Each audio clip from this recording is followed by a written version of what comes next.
This is ABC Fora.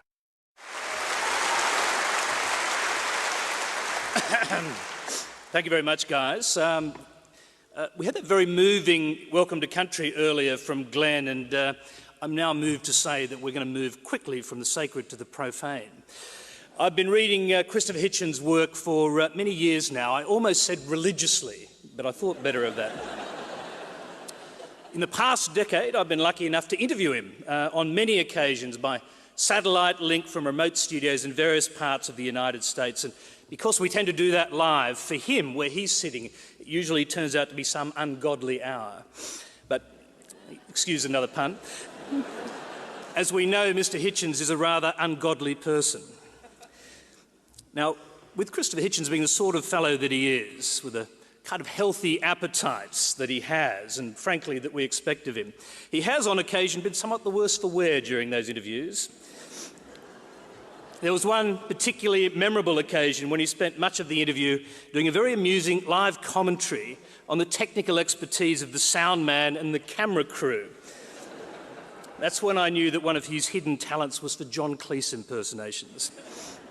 Now, there is, I suspect, a very special Hitchens archive somewhere out there in some corner of YouTube, so let me know if you find it, will you?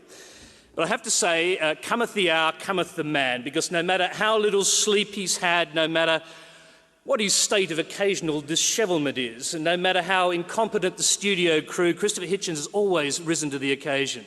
He's a man who must be heard and who should be heard. And I may be somewhat biased here, but I regard him as among the handful of public intellectuals in the world who have the capacity to really lead a new public discourse, and the courage and the inclination to adopt contrarian positions and defend them with great passion and great subtlety. Moreover, Christopher Hitchens has never, to my knowledge, ducked a debate, although many of his opponents have ducked debates with him, and having seen him in action up close, I frankly don't blame them. I met Christopher for the first time in New York on September the 11th, 2002.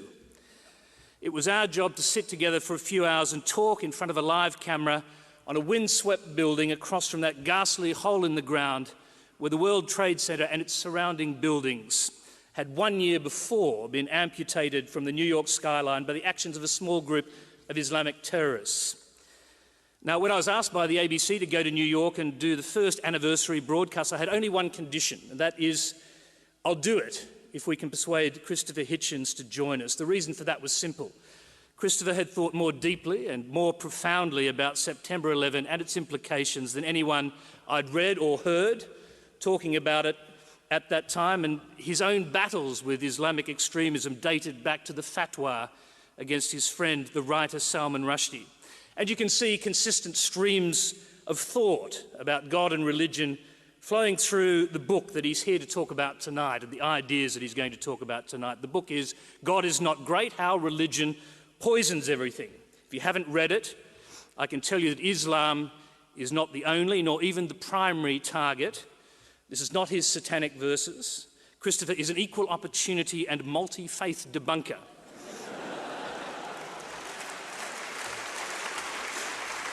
So, if you're a Christian, Roman, Catholic, Orthodox or otherwise, if you're a Hindu, if you're a religious Jew, if you're a Muslim, Buddhist, a Gnostic, or even just an occasional visitor to a Shinto shrine, you can expect to be offended, or at least have your views challenged in ways you perhaps didn't expect.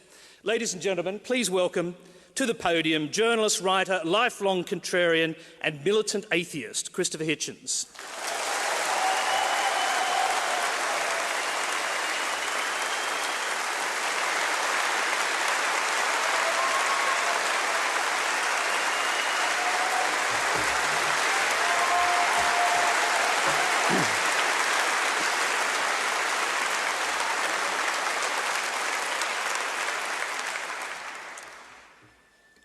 Thank you, Your Reverence, for that suspiciously terse, grudging introduction.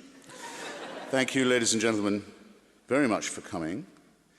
Thank you for laying on an evening of weather to remind me of my English boyhood.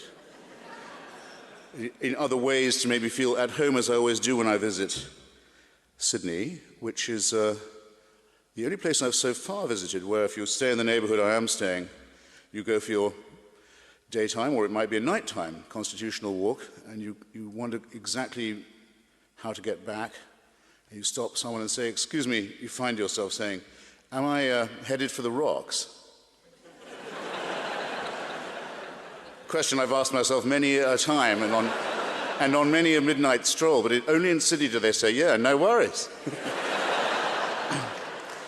Good place for dangerous ideas, a chit-chat, in other words. A risk-taking kind of a spot. Rocks? No worries. I'm sorry for that reason, partly for that reason, to have missed your darkness at dawn moment the other day, because a lot of my early training in the apocalyptic came from the study of Australian letters. When I was a boy, I was very fond of the writing of Neville Shute, Town Like Alice. I particularly loved In the Wet, No Highway. Remember No Highway? Perhaps I'm giving away my age a bit. But of course, and I think most memorably, On the Beach, where the last people on Earth wait in Australia to see what kind of death is going to be brought to them on the prevailing winds. There were lots of ways, I now realize, tons of ways in which Neville Shute couldn't write. But he could write about the inevitable and about the possibility of extinction. In other words, that nature might not know we were here. The great challenge to our self-esteem, to our solipsism, that there could be a point in evolution where evolution that hadn't noticed we'd arrived wouldn't even notice that we'd gone either. And beautifully done, as some of you will have seen, by Stanley Kubrick on the screen, where as the inevitable gets nearer all the time, the churches decide it's time for a moment of uplift. And out come the Salvation Army girls with their tambourines and their tins, and the churches throw open their doors, and there's a big banner saying, "Repent. There is still time, brother," it reads.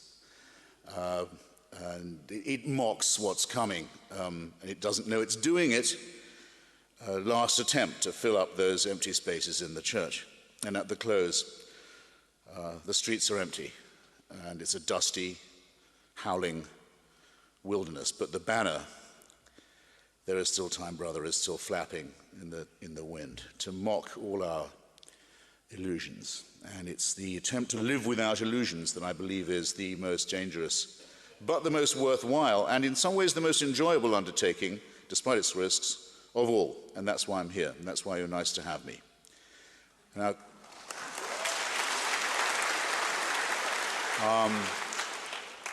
cosmology is a real bastard in a lot of ways. It's made it ever harder, has been making it ever harder for us to think too highly of ourselves. Ever since Galileo deposed us from our very conceited position, the one we'd chosen for ourselves, of course, and had pointed out to us by the comforting church at the center of what was thought of as creation. Now it's almost a commonplace because of the knife edge of climatology on which we understand ourselves to live, and when we see the rest of our tiny little suburb of a solar system, an unimportant speck in an unimportant suburb of a little-known galaxy, just in our neighborhood, every other planet is either too hot to live in or too cold, and lots of our planet is one of those or the other, and the rest is on a knife edge, as we've increasingly come to understand. And so the probability of our being here forever is nil, and the possibility that we'll last as long as our planet isn't that great. But suppose we do. Here's something to cheer you up. You thought I came just to make you laugh or just to make you cry? Not a bit of it. Before I'm done, well, we'll see. I was at a festival in Hay-on-Wye. I don't know if you've ever been there, a wonderful town on the English-Welsh border, where there's now a beautiful annual literary festival a couple of years ago. One of the speakers was Sir Martin Rees. Sir Martin is the professor of cosmology and astrophysics at Cambridge University. And he's also got the wonderful title of the Astronomer Royal, which even a Republican like myself can imagine wanting to have. Just as I live in Washington, I've never wanted a political job, but if I was to be given grace and favor by the president, it would be the Bureau of Alcohol, Firearms and Tobacco. Anyway, I can't be the Astronomer Royal, but I can quote what Sir Martin said in an extraordinary speech called Dark Materials, which was the Joseph Rotblat Memorial Lecture. And there was a paragraph in it that completely arrested me, and I'm going to, as they say, share it with you. Most educated people, said Sir Martin, are aware that we are the outcome of nearly 4 billion years of Darwinian selection. But many tend to think that humans are still somehow the culmination of that. Our sun, however, is less than halfway through its lifespan. It will not be humans who watch that sun's demise 6 billion years from now. Any creatures that then do exist will be as different from us as we are from bacteria or amoeba. I find that an arresting thought, in some ways a depressing one, in some ways an inspiring one. It certainly makes me feel that one mustn't consider evolution as producing us as its last word. That would be a sort of insult to any scientific process. We happen to know that even in the measurable distance of the last few thousand years, that progress is going forward in our brain formation. I think our job is to remain, without illusions, integral, intact, keep our planet that way as best we can, and pass it on so that this experiment gets more interesting. And if you'll allow me to say so, what I just quoted to you from Sir Martin, unless I much mistake my audience, is genuinely awe-inspiring. You think of watching... Good. Now, I mean, really awe-inspiring, not like seeing a burning bush would be awe-inspiring, for example. Really awe-inspiring. You think of creatures gradually watching the sun die, and they're not us. And they're as far from us as bacteria, our ancestors, are from us. If that isn't mind-expanding, if that isn't awe-inspiring, then you don't have the capacity for awe, and you won't be able to get it from a holy book either. In other words, it's not a matter of whether you laugh or cry, it's a matter of how you think and what you think.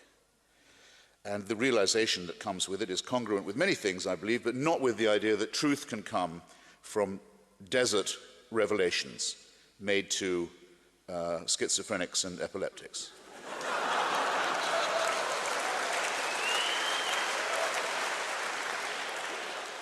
It's a strange thing, isn't it, when you are on a bus now and someone starts talking about how they've got a message from God. I don't know, maybe I'm different. Do you move nearer them? I thought so. Now, Sir Martin, as it happens, is a mild and skeptical, but church-going member of the Anglican Communion. His family's been going to the same church in Cambridge, I think, for a very long time. It's a practice he makes. It doesn't have anything at all to do with his scientific work or beliefs. And why should it? I'm coming now to the point that I warned Tony I wanted to stress, and we're going to talk about later, of the famous observation made by Stephen Jay Gould, wonderful biologist and paleontologist, that religion and science are non-overlapping magisteria, as he put it. There's no necessary reason why they should be in conflict. The two ideas can coexist in the same mind. I was a great admirer of Gould's, but I think I want to disagree, and here's how. Of course, a great scientist can also be a person of faith.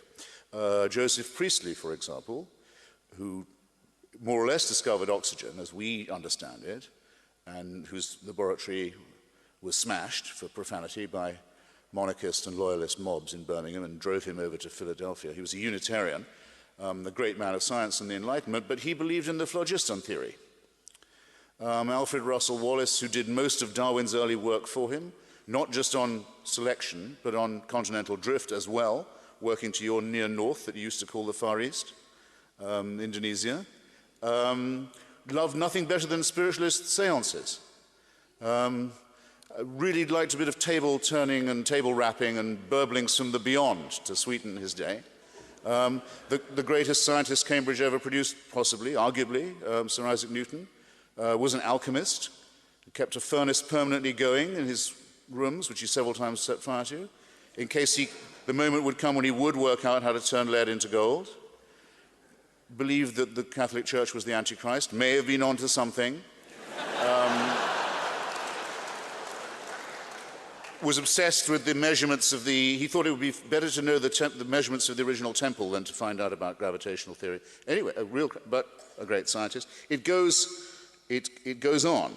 And there were many brilliant German physicists, rivals and contemporaries of Einstein, working in the same field, who believed that there was Aryan science and Jewish science, and there were two different types of physics.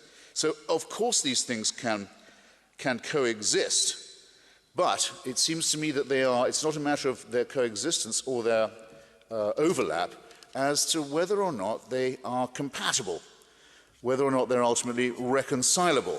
For example, I'm talking now not just about what people think, but about how. It was a Catholic, not just a Catholic physicist, but actually a man in holy orders, Georges Lemaitre of the University of Louvain, who in the 20s anticipated the idea of the Big Bang, quarreled with Einstein about it, said that he didn't call it the Big Bang, that comes later, he thought of it as the egg from which the universe suddenly burst. And was right, and Einstein had to admit that he was probably the first to get onto this use of the theory of relativity. He took it to the Pope, Pope Pius XI it was, and the Pope was so impressed, being warned that this theory was likely, that he offered to Father Lemaitre, Professor Lemaitre, he said, if you like, I'll make it dogma. I'll say that people have to believe it. He said, well, actually, it's very nice of you, Your Holiness, but that would be sort of missing the point of a scientific experiment. That's what I mean by saying this mentality is not congruent, not compatible. It's not really reconcilable. And I think we're going to increasingly have to face this, whether we're driven by evidence or by reasoning. Staying with the macro for a bit, one gets asked, you get asked, if you're me, by believers, well, how come there's something and not nothing? It's a very good question. It's actually a very important question. It's asked from the point of view of something, from the point of view of the only species we know of anywhere that could ask that question. It looks out onto vast expanses of nothingness, where nothing is happening and where there is no life. So you have to make the assumption that you are there and that so you know how all that goes. It rather alters the question when it's being asked in that way, but still, it's a good question, but it doesn't have any very helpful answers, or not if you consider, for example, Edwin Hubble was the first to notice that Newton was wrong and that the universe is not just expanding away from itself, the so-called red light shift at a terrific speed, but you would expect this speed in Newtonian terms to be the rate of its expansion, I mean to say, velocity, to be declining. To the contrary, Hubble noticed it's speeding up, it's getting faster all the time. All subsequent experiments have shown this. In fact, if we hadn't discovered the Big Bang when we did, and we were trying for it now, examining the red light, some of that evidence would already have blown past us. If you can get your mind around this, as around Sir Martin Rees's imagery of our cosmic future. As Professor Haldane used to say, the universe is not just stranger than we imagine, it's stranger than we can imagine. But we know this much, that it's blasting apart very, very fast. A great deal of nothingness is certainly coming to us. There's an enormous amount of nothingness in our future. And even if we aren't prepared to wait for that or to wait for species change to overtake us, we can see already in the night sky the Andromeda galaxy on collision course with our own. That's certainly going to happen. Whether we destroy ourselves or the sun blows up or not before that, probably not. Collision course. Now, is this part of a plan? You suddenly have to ask yourself, is that part of a plan? If so, whose plan is it? That so much nothingness is built right in and is headed straight for us. So anyone who wants to ask the first question has to be willing to consider its corollary question. And the certainty in the second case, unlike the first, of an answer. So if you think that all this is going on in these gigantic fields of gravity and light with you in mind, then you really do have a self-centeredness problem. You might put it another way. I have tried to put it another way. I'll try it on you. Our first speaker tonight said that his people have been around for 100,000 years that we know about. That's certainly true. There is a difference of opinion about how long our species in general has been on the planet. It's a flash of a second in evolutionary time. Richard Dawkins thinks it might be as long as 250,000 years. Look, you make it 250,000. Francis Collins, the man who did the DNA decoding, the Human Genome Project, who's, by the way, another Christian scientist, or rather, scientist who is a Christian. I won't make that mistake again. You know what Mark Twain said about the work of Mary Baker Eddy, the Christian Science writer, founder of it, her books? Chloroform in print, he said. This is a digression. It's a digression. Francis Collins says at least 100,000 years. We can show we've been around for that long. It's quite a long time. I'll take 100. Never mind. I don't need 250,000 for my point. Make it 100,000. 100,000 years, people have been, our species has been around on this speck. Born, usually dying. Actually, a great number of them in childbirth wouldn't have got beyond being born. For the first 80 or so, 90 or so thousand years, nearly 100, not living more than 25 to 30 years at the most, then probably dying of their teeth, if they were lucky, or of the other needless mammalian things that show us that we bear the stamp, as Darwin put it, of our lowly origin, the appendix we don't need anymore, innumerable other shortcomings of our design. We're designed to live on the savanna that we've escaped from. Terrible disease, suffering, misery, malnutrition, and fear. Where do the earthquakes come from? Why is there an eclipse? What are the shooting stars doing? And awful cults of sacrifice to try and ward off what are in fact natural events. And war, and rape, and the kidnap of other peoples and the enslavement of them. All of this goes on, gradually inching up to the point where you can brew beer, a breakthrough in my view, domesticate animals, separate one kind of corn from another. So very millimetrical progress, but terrible struggle, sacrifice, pain, misery, and above all, fear and ignorance. And you have to believe this if you believe in monotheism. For the first 97, 98,000 of this, heaven watches with indifference. Oh, there they go again. That whole civilization's just died out. Well, what are you going to do? They're raping each other again. They're poisoning. They think that the other tribe has poisoned the well, so they're going to kill all their children. All this. Just watch all that. 3,000 years ago at the most, it's decided, no, we've got to intervene now.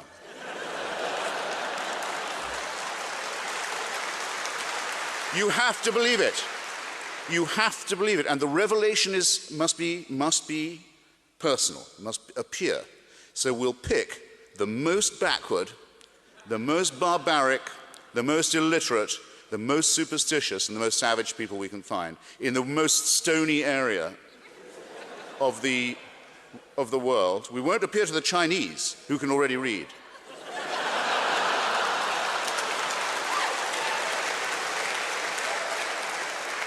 We won't appear in the Indus Valley, where they know a thing or two and they're already, they're very far advanced. No. We'll appear to this brutal, enslaved, hopeless, superstitious crowd, and we'll force them to cut their way through all of their neighbors with slaughter, genocide, and racism, and settle on the only part of the Middle East where there's no oil.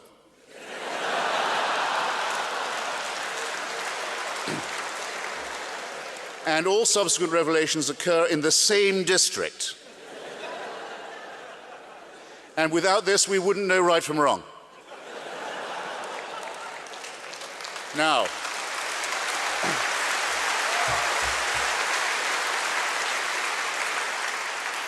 ladies and gentlemen, comrades and friends, brothers and sisters, I know I'm capable of parody and at my lowest of sarcasm, and I've proved it to you, and sometimes I've got paid for it.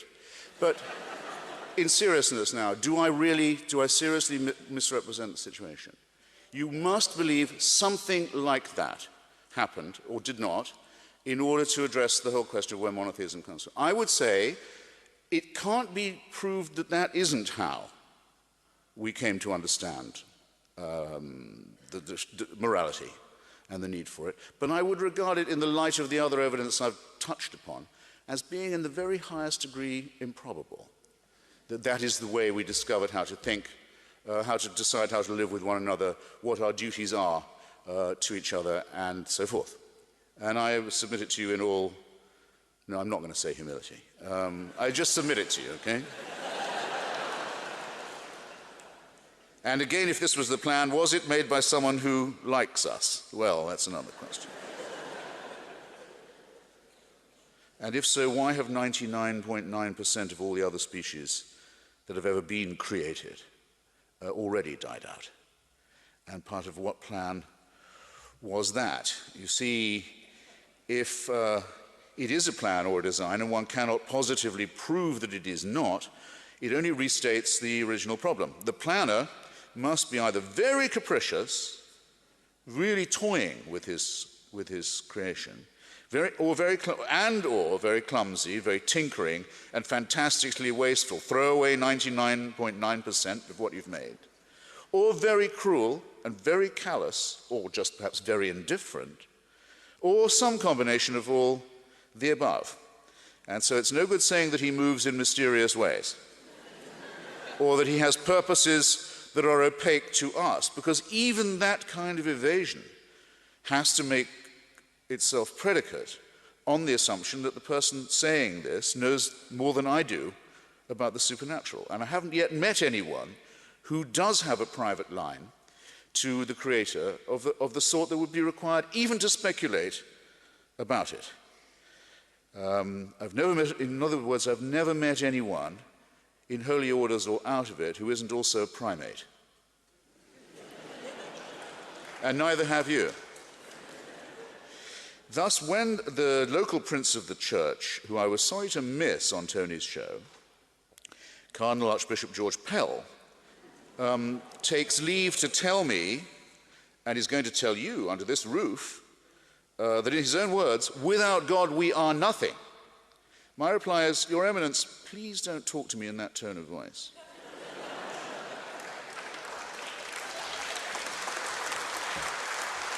I'm not a slave, and I'm on the side of anyone who is in their emancipation. And it's the mind-forged manacles that are often the hardest to break. I'm sorry to tell the Cardinal Archbishop, and I wish I could say it to his face, I have to some of his colleagues, as you might say, that he's wrong twice. He's first wrong in his concept of a deity, in other words, as someone without whom we would be nothing. And he's wrong, second, to declare that we are worthless without agreeing with his concept of that concept. And I demand to know how he knows.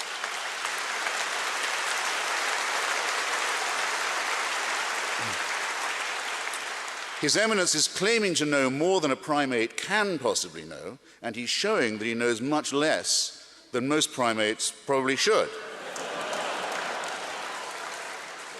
So if someone says to me, and I've heard it in my travels, without the dear leader, we are lost. We are nothing. It used to be said in Italy in the Mussolini period, il duce ha sempre ragione. The leader is always right. Mussolini is always right. Ein Reich, ein Volk, ein Führer. We only need one leader, one people, and one regime. All of this has the smack of the totalitarian. And without the leader, we'd be lost. We'd have no choice but to commit suicide. I say, we've come this far with Jim.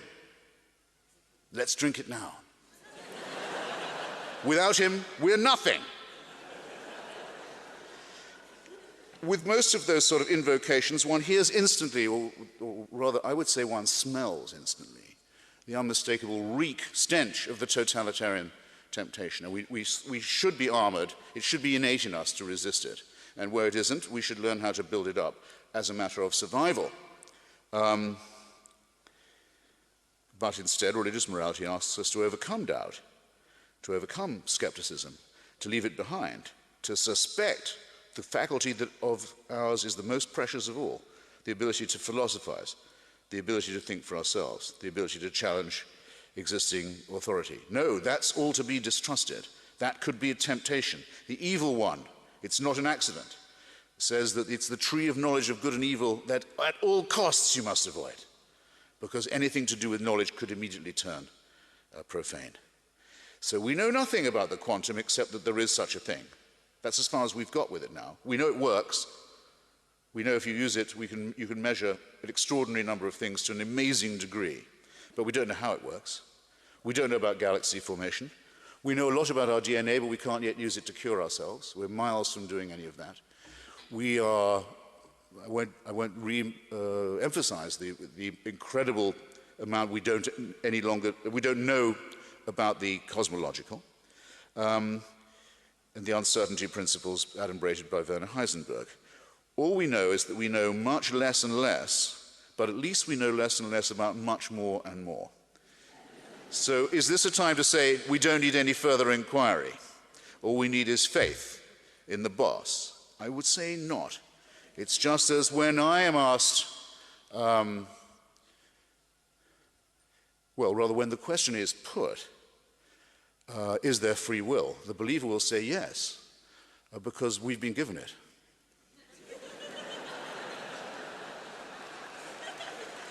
Of course there's free will. The big guy says so. Who am I to disagree? Well, that seems to me to be absolutely self-cancelling nonsense. If I say, my answer when I'm asked is there free will? I say, yeah, I think there's free will. We have free will. We have no choice. At least I know I'm being ironic. The people who say, free will, you've got to have it, it's a rule we've got to have free will. It says, don't even know they're being literal. This is the difference between not just the ironic and the literal mind, but between the inquiring and the philosophical, the scientific mind, and the religious one. And that's why they are not just non-overlapping, or rather overlapping, but in a hostile manner, but they're irreconcilable, in my judgment. Socrates, like Jesus, may well not have existed. We don't have any absolute proof. He certainly, like Jesus, didn't write anything down. He only exists as a concept in the minds of his followers. I don't mind about that. It doesn't bother me, because I don't say that he died and my sins were as a result forgiven. Or that he didn't really die, so they're forgiven all over again, except that apparently he's got to come back and die again before, or the whole experiment has to be rerun to be convincing. No, I say what Socrates taught me is exactly that the definition of an educated person is knowing how little they know and being modest and humble in that sense, not in the sense of self-abnegation, but saying, please give me the strength to realize that I'm only on the first step of a voyage of inquiry and discovery. And that method is the one that has set more people free than any faith. Against this, again, the Prince of the Church will tell you, well, again, a rather totalitarian thought, love is compulsory. And you have to love someone who you also are forced to fear, in fact, who you're enjoined to fear. I've always found there's something rather creepy about the idea of compulsory love, let alone of someone who is a fear figure. It's a sinister idea, I think, a rather abject idea, a sort of sadomasochistic concept of a relationship. It's a prostrating idea, and it crucially devalues love by making it something that can be extorted, or that should be extorted. As well as poisoning the well of intellectual inquiry, it taints the well springs of our finer emotions. And now I've mentioned poison, I suppose I have to go from the macro, if you like, to the micro, to this very simple question that we're stuck with, and I must not trespass too much on the time I have with the Reverend Jones, but take the simplest case about whether our morality is innate or not. And every time I'm asked this question, if you didn't believe in God, how would you know what was good and what wasn't? Every time I'm asked to speak on this, the daily news allows me to give a different answer and give a different example. Take the simplest case of what I believe is innate, our instinct for our children. You don't have to be a parent to have this. You see a child trying to rush into the traffic. If you're not a parent, something tells you what you probably ought to be doing about it. The care and love and protection of children is instinct in us, in fact in many other species too that don't claim to be divinely ordered around. It's something we all share without having to have it explained to us. We may say that that those who don't have it, the psychopaths who don't seem to have it, or who take delight in breaking this commandment or rule, we say that they're bestial, but again I refer you to the animal kingdom that doesn't allow such transgressions. Now, our whole culture is currently being convulsed, rightly, I think, over an offense committed more than 3 decades ago against a young woman of 13, a girl of 13, by a famous man who was stupid enough to try and sue Vanity Fair and thus incurred my curse and displeasure.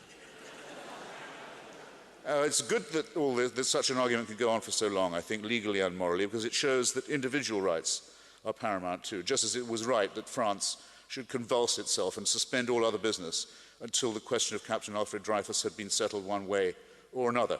It shows not just that justice is important, but that the individual is the only unit of currency in which this kind of thing can be discussed.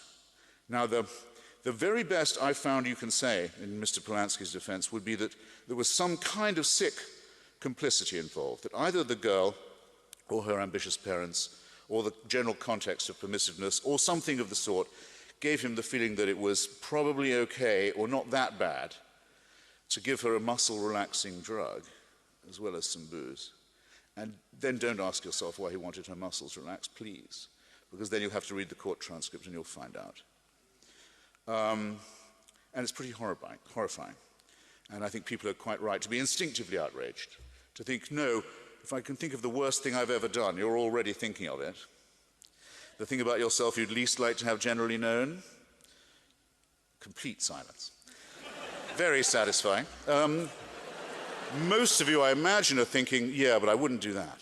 I wouldn't do that. I wouldn't. And no one needs to tell me why I wouldn't have either.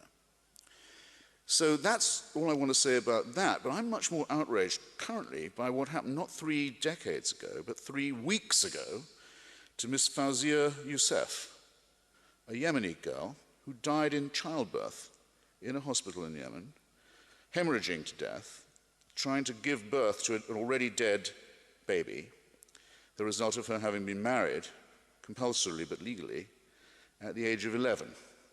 That's what happened to Fawzia Youssef on our watch. She died in childbirth, trying to give birth to a dead baby. Husband 3 times her age, who was legally married to her, as it's estimated 1/4 of the young womanhood of Yemen already is. Married at the very, very latest by the age of 15.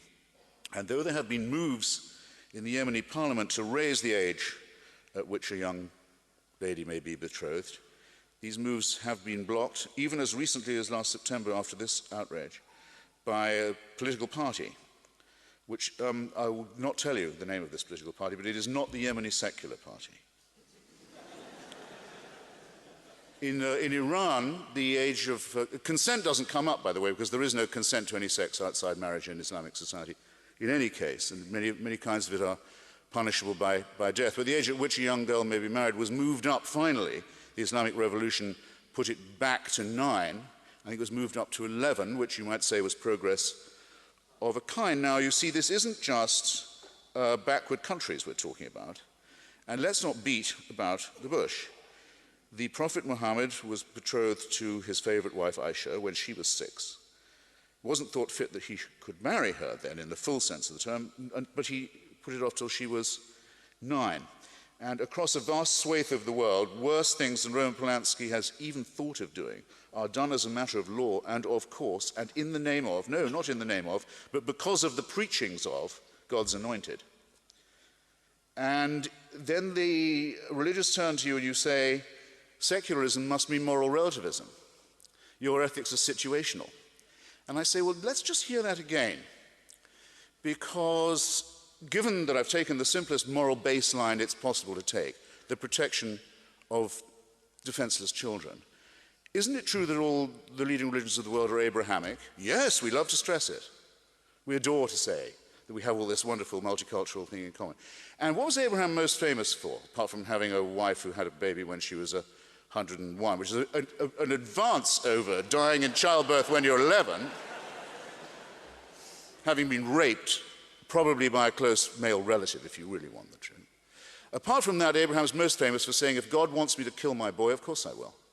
And the only difference between the monotheisms is that some say it was Isaac and some say it was Ishmael. I don't particularly care. But there are annual festivities on the part of the faithful to say, we wish we too were capable of such faith. And we want to beat our breasts in sympathy with those who are. Why do the Jewish people blow the ram's horn, the shofar? Because the shofar symbolizes the ram who is sacrificed instead. The blood sacrifice is the main thing, and there has to be a child involved. This seems to me to be disgraceful, and what's taken for granted that goes with it, because it was practiced on Isaac too in the form of a covenant and imitated by others, the genital mutilation of the young, to seal the pact with God, to say, nothing matters to me, not the life or health or bodily integrity of my child, never mind that. What has to be proved is, without God I am nothing. I'll kill for it, and I'm not just willing to say that, I'm willing to prove it, and I'm willing to use my children's bodies as the theater of this enactment of faith. Well, civilization, in my submission, ladies and gentlemen, begins where that evil nonsense leaves off. And we have to advance the time when more and more people will be able to civilize themselves by outgrowing religion and leaving this awful nonsense behind. And with that,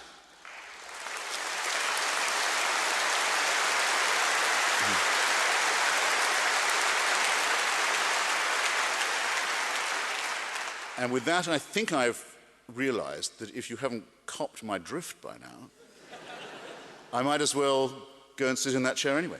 Very nice of you to come. Thank you.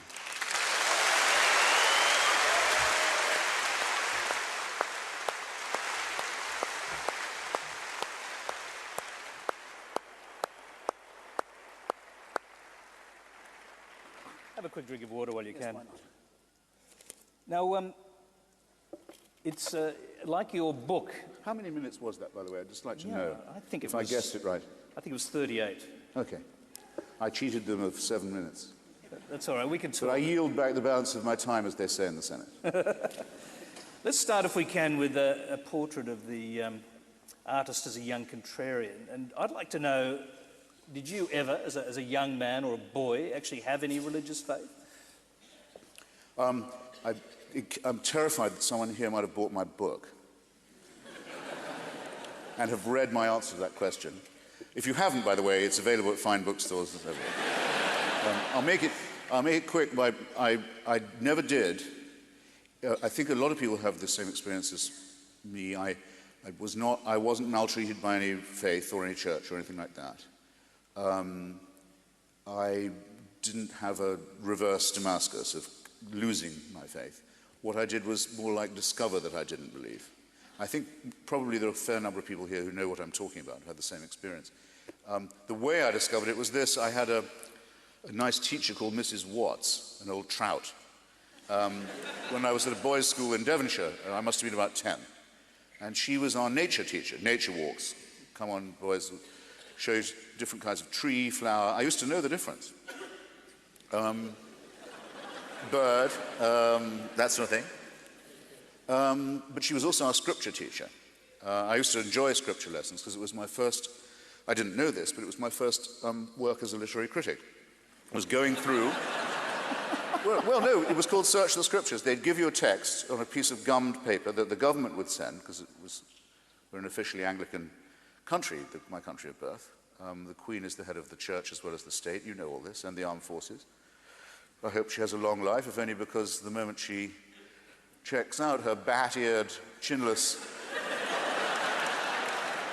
resentful, Islam-fancying son will become the head of the church and the head of the state and the armed forces at that instant, which is what you get if you found a regime on the family values of Henry VIII. But I digress again. So the government would send these papers out, and you'd be given one, and gum it in your little book, and it would give a chapter and a verse.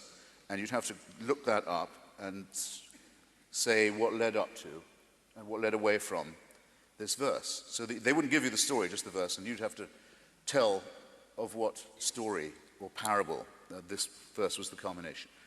Really well worth doing, and taught you to do some close textual analysis. One day Mrs. Watts made a fatal mistake, and she tried to combine her scripture teaching with her nature teaching. And she said, swept away by faith, she said, and boys, you notice how beautiful the greenery is. The trees, the fields, the shrubs, the leaves, they're lovely shades of green, which is amazing because it's the color that's the most restful and lovely to our eyes. So God must be very good, because imagine if he'd made the leaves and the grass orange or purple or something really clashing and horrible to the eyes. But he didn't. He made it green, which is much nicer. And I thought, I was 10, I thought, that's bullshit. I didn't know anything about chlorophyll, say, then, or photosynthesis. In fact, I don't know that much about it now, or phototropism, or natural selection, or anything. I didn't know anything like that, and no one had ever told me that it might not be true, what was in the Bible. So, but I thought, no, that's absolute nonsense. It's obvious to me. I knew the eyes came after the trees. The natural vegetation had been there before the human eye was. How I knew this, I don't know, but I did know it. Turns out to be true. And I could never get over it. I started to notice more and more discrepancies and absurdities. And you know how it is, you can't be a little bit heretical.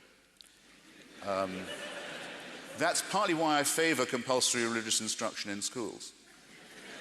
Because I know of no other way to guarantee the steady mass production of atheism among the young.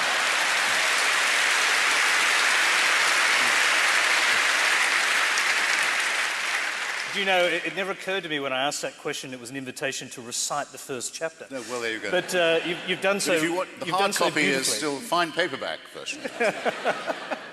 Listen, God is not great. I mean, you can tell, and everyone here can tell, that your use of language is mesmerizing. The book is a polemic, and as such, it's quite intoxicating as well, I think.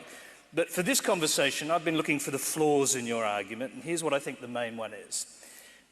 You've exposed every conceivable facet of religion's capacity for evil, but you've made virtually no admissions at all about its capacity for good. So I wonder why you refuse to do that. Well, I thought there were enough books making that point. So I would write one stressing the dark side of it, if you like. But I'm not going to pretend I don't know what you mean. I mean, it is another question that I always know I'm going to be faced with, so I don't think I duck it so much as to try and anticipate it. The way I've resolved this, to try and make it condense, is this. You have to point out to me, I've tried this with quite leading theologians and members of various religions and important clerical spokesmen. I said, you give me an example of a moral action taken or a moral statement made by a believer because of their faith that I couldn't make as a person who doesn't have faith. And I have not so far had anyone point such a thing out to me, except well, let me come to that in a second, because I haven't yet had a convincing answer offered. But the corollary question is this: can you name me a wicked action undertaken or a wicked statement made by someone purely because of their religion, and you've already thought of one? Everyone here can think of one right away. And you've thought of another one too, now you're thinking about it. To answer my own question, I was once told, well, I've thought of something. It's a statement. And I said, okay, tell me. And it was, Father, forgive them, for they know not what they do. And I said, yes, but I, by definition, couldn't make that statement. For obvious reasons. I mean, I'm not in the position of having such a father or being able to make such an appeal to him. So it isn't something I'm forbidden to do by faith. It's something no Christian could say either. But it was a good try. I have come up with a remark, because I try very hard to argue against myself. And it came to me the other day that Lech Wałęsa, during the early struggle of the Solidarity movement in Poland, was interviewed as the shipyards were being surrounded by the Polish militia and army, and his little band of resistors and dissidents was in there with the fairly hardcore of the Polish working class around it, but a perilous situation. And he was asked by an interviewer, aren't you scared, aren't you afraid? And he said with complete composure, he said, I'm not afraid of anyone but God. And I thought, well, I think that's a nonsensical statement, but I think it's a very noble one, and I wouldn't be able to make it. It is a bit contextual, however. That was the favorite statement of General Edwin Walker, the right-wing crackpot who was the founder of the John Birch Society in the United States as well. The man who Lee Harvey Oswald practiced assassination on, in fact, first try. Dry run, you might say. But I would have to say I'm aware of what a statement like that can mean to people. Well, indeed. In the same way as I'm aware of what a stained glass window or a psalm or a mosque can mean to people that, alas, it can't mean to me. Indeed. And there is a passage in your book, actually. I mean, you say that you can't think of something that you couldn't have done, a moral action that you couldn't have done without having religion. Fair enough. But you do, in your book, single out, on one occasion, it seems to be the closest you come to praising anybody who is overtly religious. It's Dr. Martin Luther King and what inspired him. And you write about the placards that appeared at his rallies carrying the words, "I am a man," Yes. carried by itinerant black workers. And I'm just wondering whether you can't see... Well, not itinerant, it's the most ground-down garbage workers in Memphis. Yeah, Yeah. okay. But can you not see in that the capacity for good in religion? Because everything that he said and did was based upon biblical teaching. What I go on to say is that that's precisely not the case. You see, the Taylor Branch's biography of him, following his King's own biblical annexations, the first volume is called, I think, The Pillar of Fire. The second volume is called The Parting of the Waters. The third is called Crossing the Jordan. It's all, the image is that of the Exodus from slavery.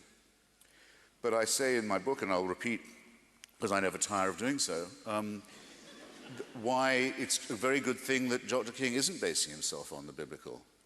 Because if he was, he'd be telling his followers, you have the right to kill anyone who gets in your way, and to enslave them, and to take their women as your concubines, and to murder their children, and to steal their land. That's what the children of Israel are told they can do by way of the first 5 or so books of the Bible. Except Dr. King would probably tell you that he drew his inspiration from parts of the Sermon on the Mount, which is considered the main source of Christian pacifism. Yes, but he's the stuff he talks about is Moses going to the mountaintop. Indeed, I think it is the most moving speech he makes is the night before he dies or is murdered. He says, I've been to the mountaintop, and I know I'm not going to see Canaan. It's far enough for me. I've seen all I have to. And it's eerie watching it, because you know what he doesn't, which is he isn't going to make it. In fact, he's not going to make it to sunset the next day. As it happens, it was a favorite speech of his. He made it on dozens of occasions. It was part of his repertoire. It's a little less eerie when you know that. But I just say I'm very glad that Moses was not, in fact, his mentor, because if so, King would have been a bloodthirsty, conquering, racist and slave monger, which it's a good thing he wasn't.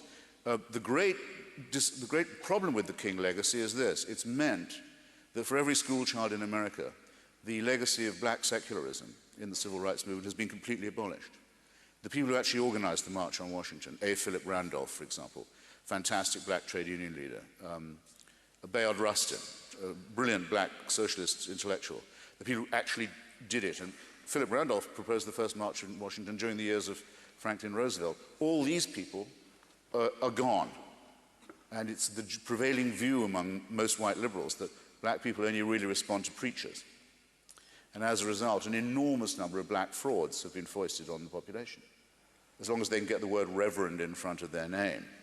Jeremiah Wright, Jesse Jackson, the Al Sharpton. I mean, Chaucerian frauds of the lowest kind. Everyone thinks, well, they must be okay because these black guys, they sure love them some ministers. It's not a good thing. Christopher, I'll press you on this point. Please. I'll press you on this point because your argument is if he was to take biblical texts, he would have got his followers to turn their swords upon their oppressors. But if he actually took his moral compass, if his moral compass was in fact based upon the Sermon on the Mount, based upon the Beatitudes, it would be turn the other cheek, love your enemy as yourself, blessed are the peacemakers. These are things you don't mention at all in your book, and yet they did inform his teachings. Just a second on the oppressors. Moses wasn't telling his followers that they could kill their oppressors. He was telling them that they could kill anyone who got in their way. That's why we don't run into any Amalekites anymore, for example. And he explicitly said, I mean, I'm not a pacifist. If Martin Luther King had said to his people, you have the right to rebel and resist and use violence against racism, I would have been absolutely with him, as I have been on other occasions when that's been the case. But he would, to be consistent, he had to say, no, we have the right to enslave people, and we have the right to commit genocide. That's what the biblical precedent would be. As for the Beatitudes, that is, it seems to me, pacifism in its strictly immoral sense. It says it's wrong to resist evil. I don't think that's true. I think it's immoral to say that you shouldn't resist evil. Let's go back to the general proposition that... And by the way, to say you love your neighbor as yourself is what I mean by compulsory love. It's a very sinister injunction. You cannot possibly love another person in the same way as you love, say, your lover or your family, or let alone, in my case at any rate, yourself. It's asking too much.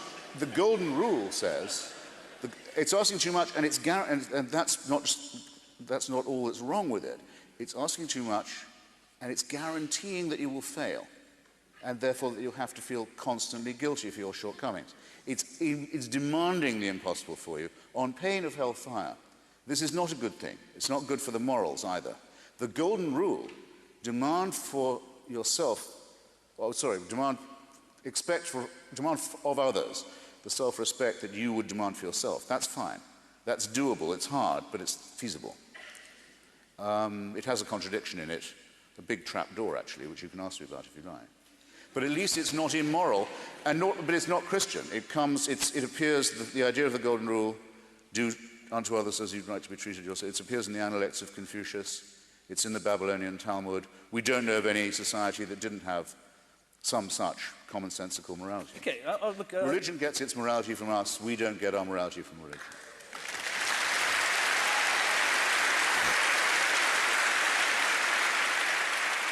Since you kept going on the point, let me go back to King just for a moment, because the assumption that he never was influenced by the New Testament seems... No, I didn't say that. Okay.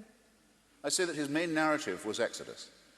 Of course he was a Christian. You also say his most imperative... He was a Lutheran, his most imperative teaching was that of non-violence. Now, if that didn't come from the Beatitudes, where did it come from? No, I'm saying it did, but I'm saying that's not moral to me. That's not moral teaching. There are two things wrong with the Beatitudes. One is the idea of non-resistance. The other is the idea of compulsory love to an impossible degree. I don't think these are moral preachments. I think they're fanatical preachments made by the same person who said, take no thought for the morrow, don't care about clothing or investment or education or any of these things, just drop everything and follow me. That's moral. A mad preaching. It means you don't care about your children's education, you don't care about building a house, you don't care about thrift, about investment, about husbandry, any of these things. Why? Because the world's going to come to an end. That's what the preacher was saying and meaning. These things are all pointless. The world is going to come to an end. You're going to be around when it comes to an end. It'll happen in your lifetime. So throw everything away. The very disastrous apocalypticism that I began tonight by trying to criticize. But King's non-violence worked. Well, it worked he was lucky, I think, because there was... You wouldn't have preferred the other way around, though, that he urged his followers to take up the sword? I would have, if what he tried the first time hadn't worked, if it had been resisted much longer, they were going to take up, if not the sword, they were going to resort to violence. They, indeed, a lot of the time did, and every negotiation with the Dixiecrat, very highly organized violent reaction, was conducted with the knowledge that they had, not theoretical either, practical, that if we don't negotiate with this guy, there are some much rougher guys we will have to be dealing with. So there was the believable threat of violence behind the non-violence. But as it happens, historically, the United States couldn't postpone the question of civil rights any longer. And it had become a big issue in the Cold War, a big embarrassment to the United States in the Cold War. There was probably a majority among at least northern whites in favor of emancipation. There hadn't been any mass immigration to the United States for a very long time. There was no further excuse to put it off. It was really a case of the right man at the right hour. But that's a relativistic point, isn't it? Let's go back to the general proposition. But the struggle for civil rights would have occurred whether there'd been a Christian revelation or not. I mean, the American Anti-Slavery Society, for example, was largely begun by people who were of no faith, people like Thomas Paine and Benjamin Franklin. The likelihood that you'd be a secularist and in favor of civil rights would be extremely high, almost 100%. The likelihood that you'd be an opponent of civil rights and be a Christian, roughly 100% the other way. Remember, the whole mandate for slavery and segregation is taken directly from the Bible, where it is warranted. Remember, the Ku Klux Klan is a Protestant identity organization. It's a specifically, declaredly, avowedly Christian Protestant group. If people are going to say that biblical inspiration is allowed, how are they going to say it's only allowed in their own case? Let's go back to your general proposition that religion poisons everything. And you do tend to argue by analogy, anecdote, and example. So let me do the same thing here if I can. Like a lot of Australians, I've actually spent a good deal of time taking trips to the island of Bali over the years. And I simply find it impossible to imagine that Bali would be a better place if stripped of its religion. So I'd ask you just to talk to that, because to me, it's an incredibly appealing place precisely because the rhythms of life are maintained by a religious calendar and by strict adherence to principles. Yes, I've been to Bali too, though mainly to investigate... I don't know if you realise that's a song, but you probably do. But mainly to investigate religious thuggery in my case. And I went partly out of solidarity to that Australian bar in Denpasar, Paddy's. Paddy's Pub Reloaded, as it was called by then, where all the worst actions on the island were conducted by people of faith. But I do, I guess, know what you mean. There are those who say that these Eastern practices aren't really religions. I mean, it's said of Buddhism, for example, that it isn't one. I'm in two minds about this. Most Buddhists claim that they're not religious.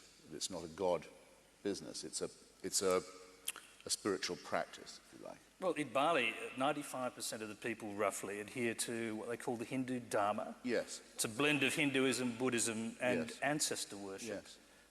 To not call that a religion is stretching the point.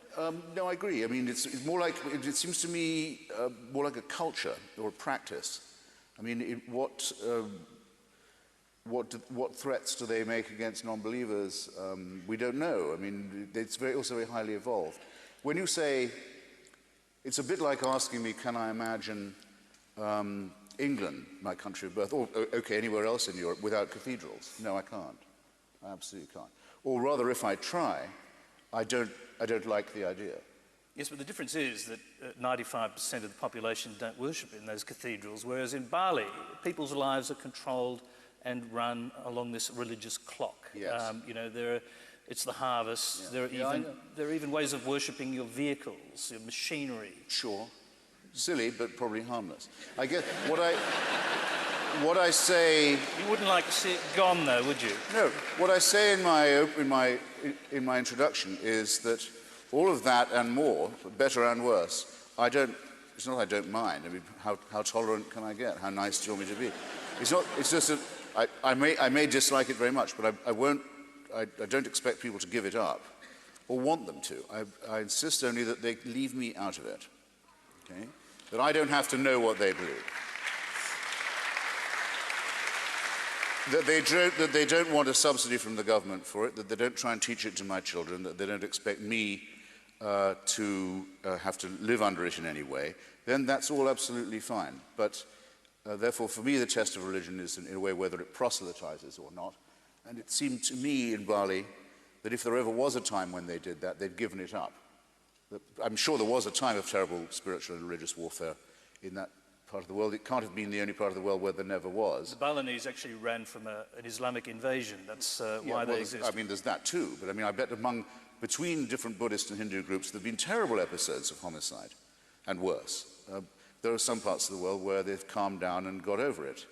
But it doesn't entitle us to forget what religion was like when it thought it could get away with it. Okay, but I mean... Anyway, my principle is absolutely one of coexistence and even of cultural admiration, as long as the fangs are drawn. And if you say they've been drawn in Bali, good on them. It just sort of goes against the idea that religion poisons everything, which is your basic point. Now, perhaps it's a rhetorical point. Well, you're describing a culture and praising it, as far as I know, justly, to precisely the extent to which it doesn't resemble really a religion. Now, is that me having it both ways? I mean, it certainly resembles a religion to me, and I would say probably to the majority of the Balinese people. But what do you get if you cross a Jehovah's Witness with a Unitarian? Someone who comes and knocks on your door for no particular reason. Unitarians are religious too. They say their apparent belief is one God at the most. They don't. I don't have the energy for a real quarrel with them, but I mean, I don't terrifically respect it either. As long as, all I ask is that it leaves me alone. Let's bring the principle closer to home, and to our home here, I mean. Let's look at another example. There's a place called the Oasis here in Sydney. It's a shelter for young homeless people. It was a subject of a very moving documentary not so long ago. And from that, it's clear that the heart and soul of this place is a Salvation Army captain called Paul Moulds and his wife. Now, they're non-judgmental as far as I can see. They don't seem to be pushing their religion. Essentially, they practice their faith by helping others. So can that be poisonous? No, but in what sense in that case is it religious? Again, you're saying these people are so nice they're hardly religious at all.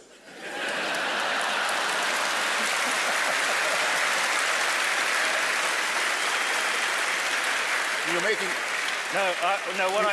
You took care to pick the example where their faith had nothing to do with it. No, we're not mentioning any of that. It's not clear at all. We just like running orphanages. Now, I'll just tell you something. Most people of faith who like running orphanages aren't that nice. And I know that Australia is one of the places where I don't need to underline that. So again, if you're going to accept or claim the one, you have to take on the other. Whereas, I'll give you an example. I like giving blood, okay? It's not that I think I should, and that I was brought up in the idea of the National Health Service, but I actually positively enjoy it. More than shedding it.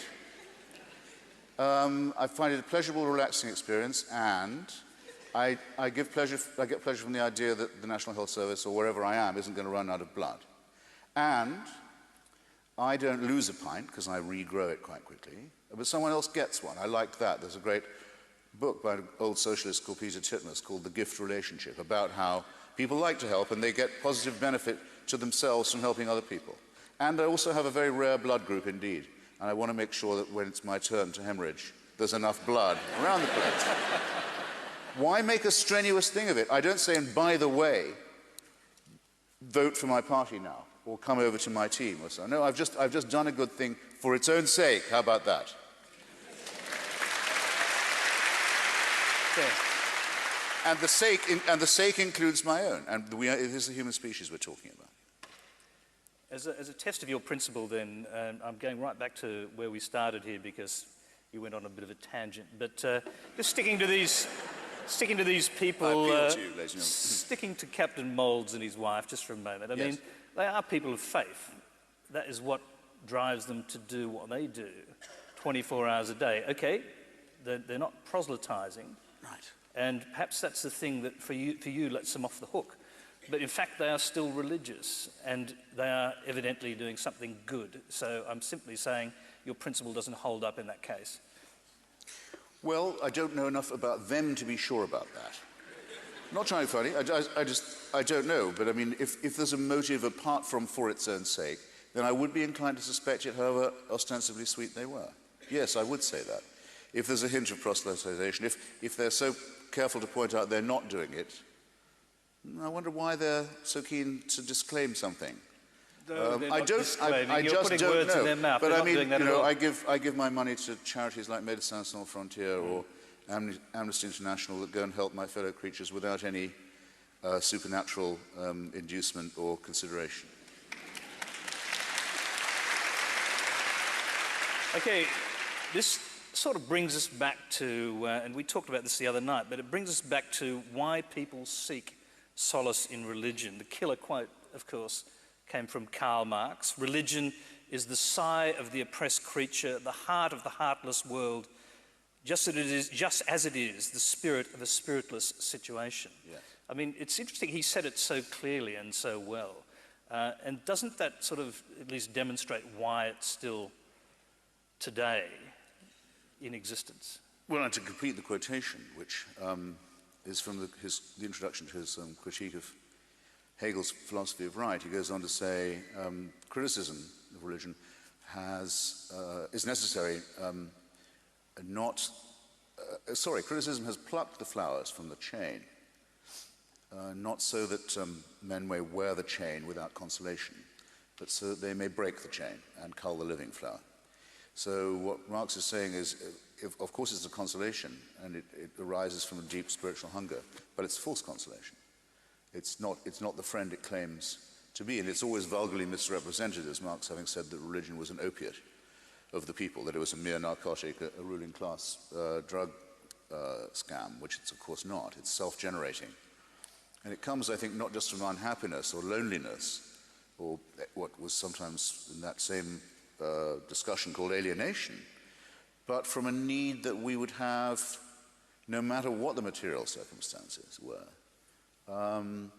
for what I would say the numinous would be one word, the transcendent would be another, the things that we know about without being able to quantify them, music, love, landscape for a lot of people, I think, different times of day, some combinations of all those things. The nocturne. I wouldn't trust anyone who was tone deaf on these things. But I think the great intellectual and in some ways cultural task is to satisfy hungers of this kind artistically and aesthetically without them becoming the pretext for superstition. Or empowering the supernatural, or anyone who wants to build power on that. And I don't think it's too much to ask. There are many people, I mean, this building is in a way a testimony to it.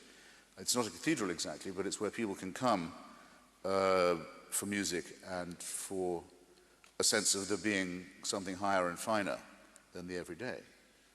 But it doesn't gratify any cult or any ambition that has supernatural, that exploits the supernatural for what are unfortunately rather crudely material purposes. Marx thought he had the answer, but your appeal here to higher values and so on is interesting, and the question is whether it really will happen. I mean, and the question is whether we've gone from dialectical materialism to plain old materialism, and whether that's all that's going to be left when you take away or strip away religious thought. Well, I was asked this question earlier on this visit. I asked it quite a lot. Say, the alternative is the world of McDonald's and condoms and pointless tourism and pleasure-seeking and empty hedonism and so forth. I fail to see the force of this critique in two ways. One is, if you really look at the intestinal life of any religion, you'll find it's extremely earthy and materialistic. Are you going to really tell me that the Catholic Church lives on spirituality? Even just look at the outlines of its prelates. Just look at its finances. Look at it's pretty gross. Look at how the Islamic Republic of Iran actually conducts business. It's a racket. It's a shameful, obvious racket, which includes, by the way, dealing in things, profiting from things, like child prostitution and narcotics. Look at how the Taliban finances itself, these so-called ascetics and self-sacrificing suicidal visionaries. It's a crime family is what it is. That's the first thing. I've never met a church that isn't completely in and of the material world and wouldn't yield to that analysis. Second, and I tried a bit of this in my shorter address, if you don't think that contemplating, say, the work of Einstein or Edwin Hubble, or Stephen Hawking doesn't have something of the transcendent and the numinous to it, then I feel sorry for you. It's almost, at some points, it's almost ecstatic what they're talking about. The sheer beauty of the natural world, what I call the awe-inspiring character of physics. This is really magnificent. It's marvelous. It deserves almost to be called miraculous. Who here knows what I mean by the event horizon? Well, I couldn't see you if you did, but and by the way, I don't really know either, but here's how Hawking, he's such a brilliant writer about science, is how he describes it. So the event horizon is the lip of the black hole. It's the aperture itself. If you could travel to it in some way, and you could get to the edge of the black hole, get to the little black hole, you'd be at the event horizon. And if you could fall in, be pulled into it, you'd be able to see, in some way, the past as well as the future. Except, of course, you wouldn't have time. There's always something, but there's contemplate that for a bit. It's not McDonald's. And in fact, one of Hawking's friends says to him that if he himself were ever diagnosed with a terminal illness, and if he could arrange to go of his own volition, that's how he would want to do it. So no, it's the same as the people who say that other forms of totalitarianism, not explicitly theocratic, are secular. An argument that keeps on annoying me, and you'll probably want to return to it, but just for now I'd say, well, because I never don't get asked, but I just say, well, I'm on this particular aspect of it. To say, to have this argument fairly, you'd have to point to a society, not that had been Stalinized or Nazified or something of this sort, but that was based on the veneration of, respect for, study of Voltaire, Lucretius, Einstein, Galileo, Spinoza, possibly the greatest ethicist there ever was, Bertrand Russell, Thomas Jefferson, and so on. You'd have to find a society where those were these sort of, if you like, the moral and philosophical authorities, and see how that society had degenerated into slavery, cannibalism, starvation, purges, and witch hunts. And that experiment, alas, we have not yet run. But that's the one I would propose. It's odd when I think about it.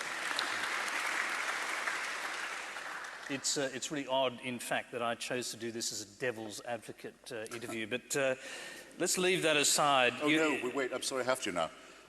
I was asked by... Oh, no. It's an anecdote. Not chapter 10. No, it's an anecdote. I was asked... Oh, no, not chapter 10 again. Please, sir, not that. In case you don't know and haven't got the damn book yet, and I'm not sure it's not in there yet, but I was asked by the Vatican to testify against the sainthood nomination of Mother Teresa, against initially her beatification. And I said yes, of course. I was very honored to be asked. And yes, Your Holiness, the first time I've ever said that, and the last as well. So I went to testify, and I made a discovery that I thought I'd share with you. Everyone used to think they knew one thing about the Catholic Church, whether they were Catholics or not, that in sainthood arguments they have a devil's advocate, advocatus diaboli. And it was true until very recently. The last pope scrapped this office. The office doesn't exist any longer. It was partly so he could fast-track sainthood. He made more saints, the last pope did, than his 10 predecessors combined in double. So the advocatus diaboli office was shut down, no longer is there. So I had to testify just in a seminar room with a Monsignor and a deacon and a priest, and a tape recorder and a Bible. And I realized halfway through that I'd just become the first person in history to have represented the devil pro bono.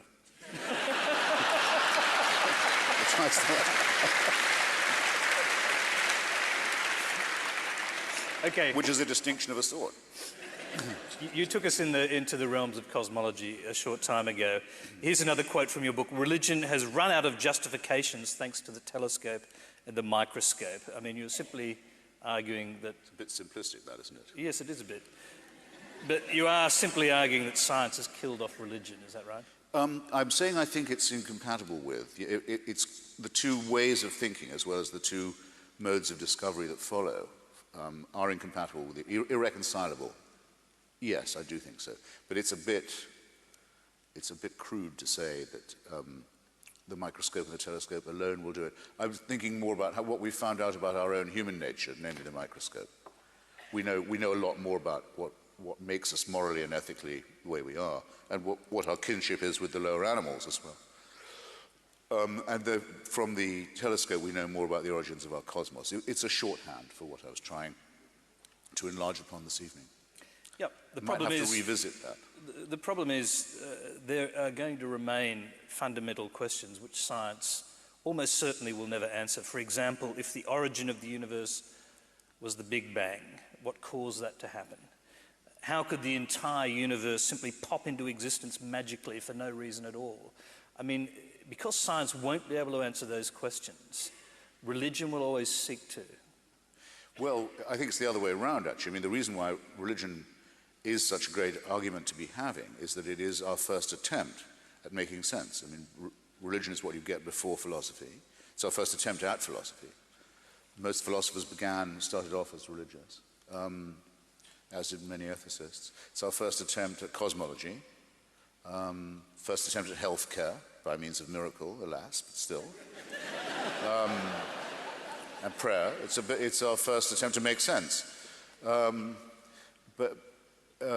science doesn't completely replace all those questions, but it says that there's no need for a supernatural attempt to answer them. In other words, if you say, because we don't know what the scientific origins of the Big Bang are, which Father Lemaitre didn't know any more than I do, or Einstein did, there must be a supernatural explanation. That isn't logical at all. And if there was a supernatural progenitor, where did that supernatural progenitor come from? Who created that? So you get nothing out of it but an infinite regression, and I think the meanest application to science is more satisfying than that, and much more likely to yield an answer that you can at least argue about. Whereas if you're simply told you have a creator and he has a plan for you, it explains nothing, and it has reactionary implications, because it suggests there are people who can't just tell you what to do. There are plenty of those as it is. People who say, God tells me to tell you what to do. And that's slavery. Incidentally, you make this point yourself, don't you, about this infinite regression of creators. And in fact, Aristotle concluded that the logic of all of this would necessitate 47 or 55 gods. Yes. What's the mathematics? I have no idea. There's a lot about Aristotle I don't understand. And some of it's in that song that we Yes. from Woolloomooloo? Well, I think it was actually the University of Woolloomooloo. Yes. Woolloomooloo, so I knew I was pronouncing it. Yeah, Yes. yes. Aristotle was a bugger for the Aristotle, bottle. yeah, Plato, yes. Never mind. John Stuart Mill, of his own free will, on half a pint of shandy, got spectacularly ill. But Plato, they say, could stick it away. Half a crate of whiskey every day. And of course Aristotle was a bugger for the bottle. Thomas Hobbes was a slave to his dram, and René Descartes was pissed as a fart. I drink, therefore I am.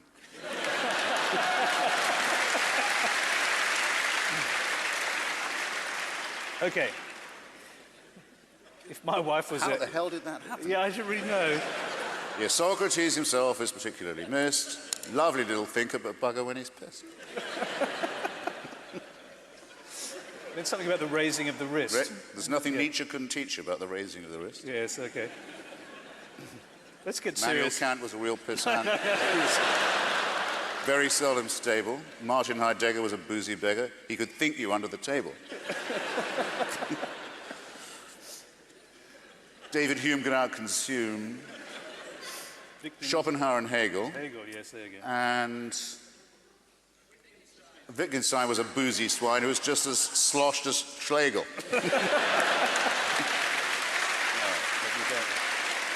I think that's all they wrote. As you can see, Christopher's widely read. Okay, fast forward to today.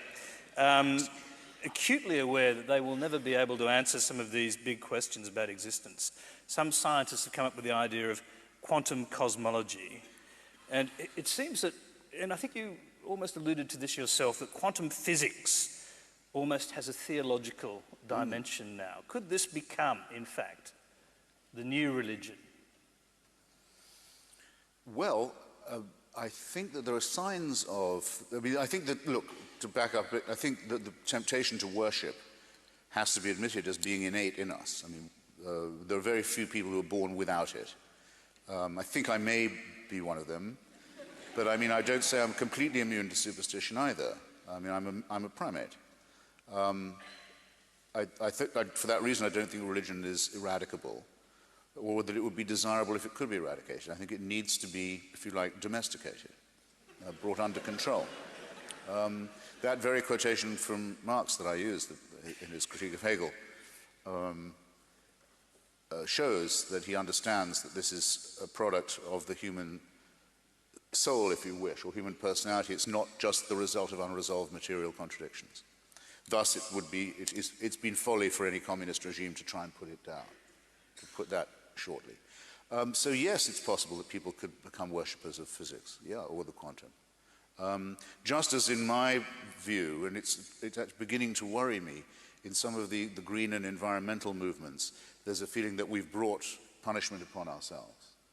You know, that we've sinned, and that and there are people who look upon, I haven't been into this Gaia stuff very much, but who look upon the planet as in some sense something that needs to be propitiated and placated. I can hear some echoes of this in some apparently modern and reason-based and evidence-based movements.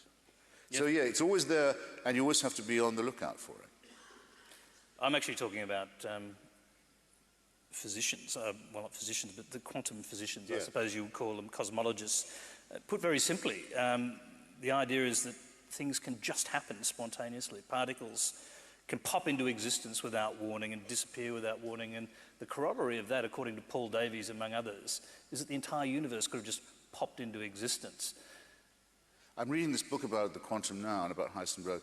There was this discovery that it seems that a particle doesn't so much pop into existence, though, but it can be there and then be there, reassembled, with no one knowing where it was in between, which is like a poltergeist or something, except that it's not, because there aren't any poltergeists and you can't measure them, whereas with this, there's a chance. I haven't got very far with the book yet, but there's a chance of it yielding to analysis. It's certainly the only method we have had any luck with in the past. And one potential... And of course, we don't like to think of ourselves as random. It's not in us to feel that we're just an accident, any more than we can picture our own extinction, let alone the extinction of our whole species. But it has to be faced. It's no good saying, because that thought is depressing, we should banish it in favor of something more uplifting. Because that means you get all the bad news anyway, and in the meantime, you've been fooling yourself. Let's go to someone you talked about during your talk, but we didn't go into any detail, Stephen Jay Gould and his work on fossils in the so-called Burgess Shale deep in the Canadian Rockies, which actually helped to establish the origins of human life, pinning it back onto this tiny little creature called the Pikaia gracilens. Tell us about that. Yeah, the Burgess Shale is this, some of you will, I'm sure, already know this, but it's a place in the Canadian Rockies where essentially half of a mountain fell away. So you get a side view, a cross-section of a mountain looked at from the side. Very useful, because you see all these stems and branches of life and the fossil record. You're not drilling down for it, you're surveying it like that. Scientists go there in a big way. It's the best example we have. And what's very striking about it is how many of the branches and sprigs go nowhere. They just taper off. Gould, in fact, says it's silly to think of evolution as a tree. It's much more useful to think of it as a big bush. It goes in all directions. A tree seems to have a sense of upward phototropic movement. This is more like a bush that's growing sideways and so on. So the question is, suppose you could scan all this picture onto a tape, mixing the metaphor slightly, rewind that tape back to the beginning, play it again. There's absolutely no guarantee that it would come out the same way. In fact, the likelihood that it would come out the same way is almost nothing. Very sobering thought. And in the succession of evolutions that led to ourselves, there's one moment where there's a tiny creature called the Pichia gracilens. Gracilens simply meaning graceful, meaning bendy, which has the beginnings of a vertebrae system, of a spinal column. And that's the creature from which we got the idea of having a spine, and built upon it. If it had been left out of the mix, there's no Homo sapiens either. And it's sort of that big. And if the tape was replayed, it might not show up in the right time and place. From which you conclude randomness and no plan. Well, certainly, I would certainly say no plan. Or, because I can't quite say that, because no one can be that certain, no plan that isn't fantastically wasteful, capricious, arbitrary, and run by a designer who half the time doesn't know what he's doing, a mad scientist, in other words, and possibly a very nasty one. I mean, in other words, certainly you can't say it's a benign plan, no. No, you could not say this was a Heavenly Father plan. The implications of there being a planner of that plan are much more frightening than the implications of it being random.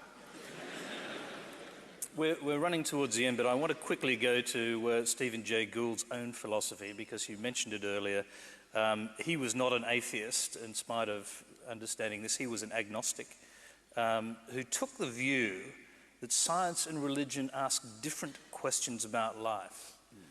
And he reached this conclusion: if we keep science and religion apart, neither one can oppress the other. But in fact, he wanted to, and he said this: I believe with all my heart in a respectful, even loving concordat between science and religion. Now, you admire him a lot. Yeah, I do. I think he was one of the great educators of all time, and that's why it cost me a lot of pain to say why I disagree with him, and at such length. When he was a boy, he was a Marxist, and I think he overcompensated for not being one by trying to be more friendly towards religion than it deserves.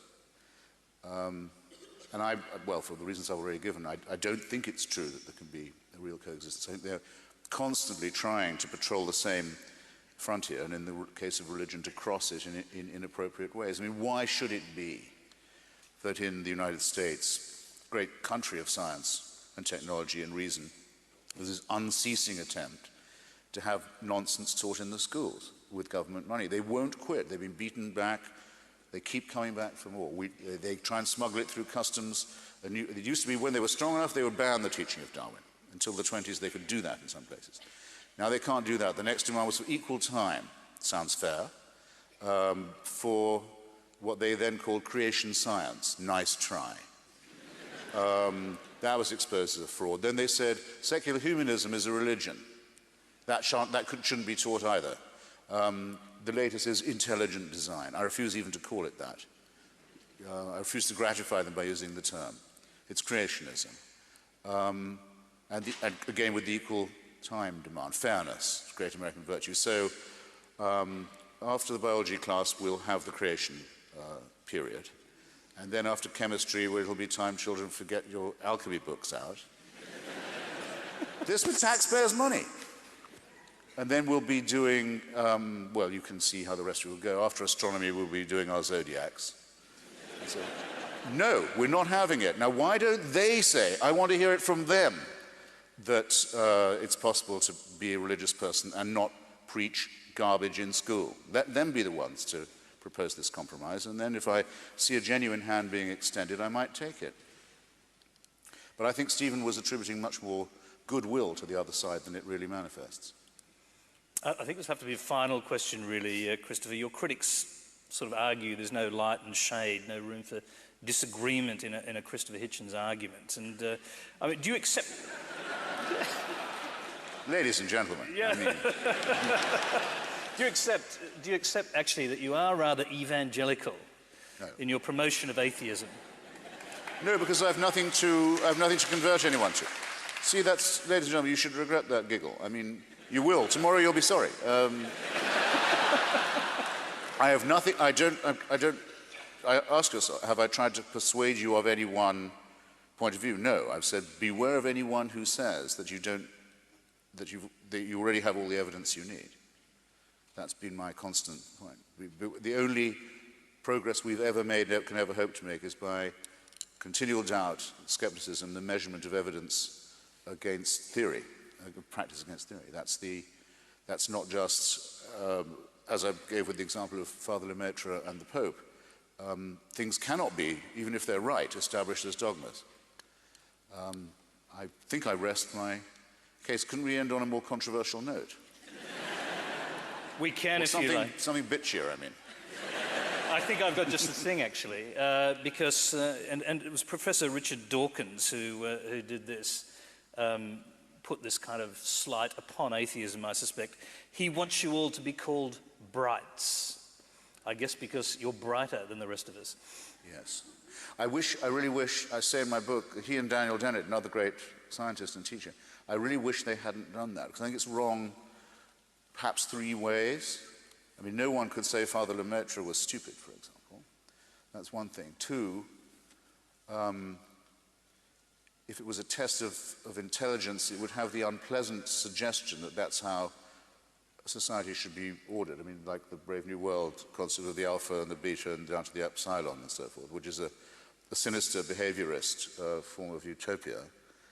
And the third is that it gratifies exactly the suspicion of many religious people that they're looked down upon and scorned by the pointy-headed intellectuals and so forth. And I absolutely promise you that I don't do that, even with the real lowbrows and slopeheads among them.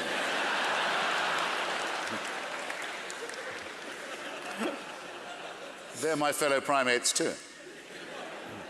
I mean, so I was going to finish. Even with the real sort of vicious, there. I don't want to finish. Barely evolved ones. I don't want to finish on that bitchy The ones note. whose eyes are so close together they could use a monocle. That's it. Are you saved? Oh, shut up.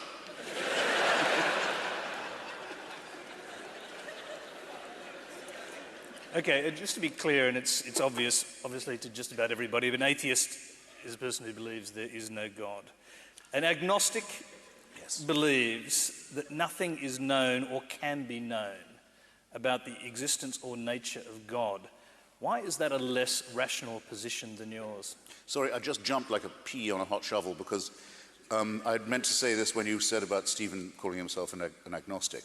I would have been if I'd been around, and I still am, a great admirer of Thomas Huxley, the man who is I think, uncle of Aldous and Julian, who he was known as Darwin's bulldog.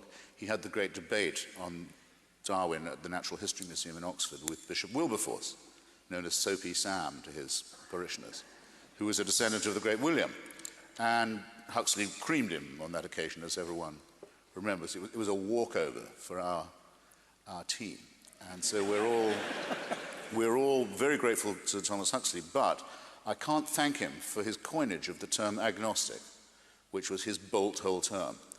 Again, to try for a compromise where I don't really think the basis for it exists. So you don't have to say you don't believe in God. You can simply say not all the returns, not all the evidence are or is in yet, so I won't declare. Now, I think that that's wrong twice. One, you're not saying that you cannot prove that there is no God. No atheist has ever said that. There is a scientist in America called Victor Stenger who's produced a book called God, the Failed Hypothesis, who goes as far now as to say science can definitively say there isn't. But I think that's a very adventurous position. But the atheist view is there's absolutely no reason ever been advanced by another primate to believe that there is one. And when you've got that far, you really ought to say there isn't, it seems to me. Not that for that reason I'm not sure. And it's completely not on all fours with the other position, which is evidence has nothing to do with it. Faith is much more important. Not only should you have faith, but you'll be saved if you do. Now, that's not, I don't know. It's not, there might be. It's unless you do it like Pascal and say it's a vulgar bet, it's a wager, what have you got to lose? Which I think is morally creepy, as well as evidentially unsound, because if some huckster comes to me and says, look, he may not be there, but if he is, you've got everything to gain by saying you believe in him, even if you don't really. I'll say, well, then I don't think much of your God, because if there is such a person, and I spend my life arguing that there isn't, and I do my best, when I check out, which I sure will, if I find that I'm mistaken and I'm confronted with the guy, I would hope he would be able to say, I at least admire your honesty.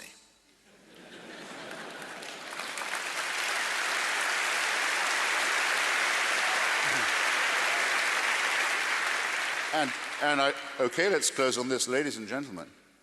The Christians don't give their God that much credit. So doesn't that say something both about the fear base and the fact base and the moral base of what their faith really is? I submit that it really does, and thus that one is morally healthier as well as much more likely to be studying science and reason objectively if one puts religion behind one.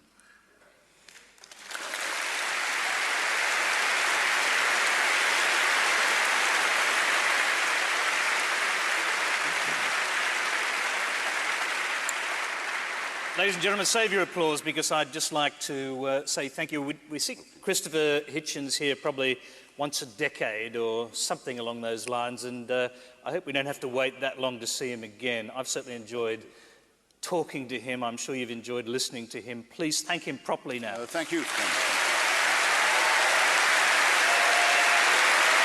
Nicely. Tony Jones, ladies and gentlemen.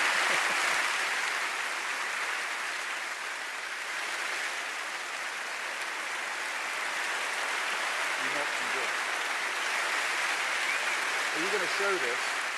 Yes. Am I covered in sweat?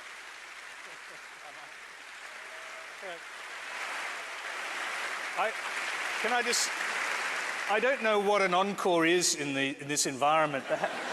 Perhaps he could just sing one verse. One more verse. Well, I could do it straight through. Go ahead. Of the boozed-out philosophers. Yes. Of Wally Malou Philosophy Department, ladies and Bruces. It's Eric Idle's great performance at the Hollywood Bowl. Sorry, it's a real honor to be SK. Oh, Immanuel Kant was a real pissant who was very seldom stable. Martin Heidegger was a boozy beggar. He could think you under the table. David Hume could outconsume Schopenhauer and Hegel, and Wittgenstein was a beery swine. Wittgenstein was a beery swine who was just as sloshed as Schlegel. There's nothing Nietzsche couldn't teach you about the raising of the wrist. Socrates himself was permanently pissed. John Stuart Mill, of his own free will, on half a pint of shandy got spectacularly ill, but Plato, they say, could stick it away. Half a crate of whiskey every day. Aristotle was a bugger for the bottle.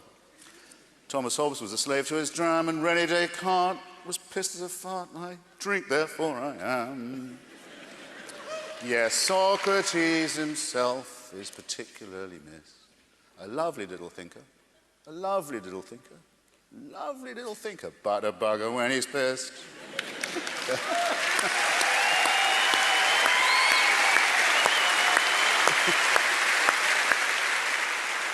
Okay.